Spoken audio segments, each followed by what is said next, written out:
വൃത്തികേടാവില്ലായിരുന്നു. ഇനിയിപ്പോൾ അത് തുടച്ച് അടിച്ചൊരു വൃത്തിയാക്കണമെങ്കിൽ എത്ര ടൈം എടുക്കും? അപ്പോൾ ക്ലാസ് കുട്ടികളെ പഠിപ്പ് മുടങ്ങും. ഇതിനാ പറയുന്നത് കുട്ടികളെ അപ്പിടാനൊക്കെ പഠിപ്പിച്ചിട്ട് സ്കൂളിൽ ചേർത്താൽ മതിയെന്ന്. അയ്യോ, ഞാൻ ആ കാര്യം പറ്റ മറന്നുപോയി. പാറുക്കുട്ടിയുടെ അമ്മനെ വിളിച്ചിട്ട് അവൾക്ക് ഇടാതെ ഡ്രസ്സ് കൊണ്ടുവരാൻ പറയണല്ലോ. ആവോ, അങ്ങനെ ഒരു വിധം ക്ലീനായി. ഹലോ, പാറുക്കുട്ടിയുടെ അമ്മയല്ലേ? ആ, പറഞ്ഞോളൂ ടീച്ചറെ. അത് പിന്നെ പാറുക്കുട്ടി നിന്ന് ക്ലാസ്സിൽ വെച്ചിട്ട് അവള് വയറിന് കേടായിട്ട് എന്തോ അപ്പിട്ടിട്ടുണ്ട്. അപ്പോൾ അവൾക്ക് ഇനി ഡ്രസ്സ് ചെയ്യാൻ ഡ്രസ്സില്ല. അവളുടെ ഡ്രസ്സിൽ മൊത്തം അഴുക്കായിട്ടുണ്ട്. അപ്പോൾ ഒരു ഡ്രസ്സ് കൊണ്ടുവരാനായിരുന്നു. അയ്യോ, എന്താ ഞാൻ ഈ കേൾക്കണേ ടീച്ചറെ?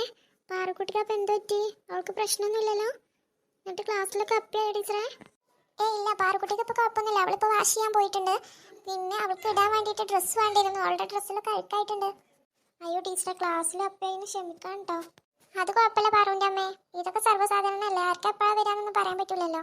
എന്തോ വേണ്ടാത്ത കഴിച്ചിട്ടുണ്ട് അവള്. എന്തെങ്കിലും കഴിച്ചാ അവിടുന്ന്? ആ ടീച്ചർ, അവർ ഈ ഫ്രിഡ്ജിൽ വെക്കണ ഭക്ഷണം ഈ ചൂടാക്കാതെ കഴിക്കലുണ്ട്.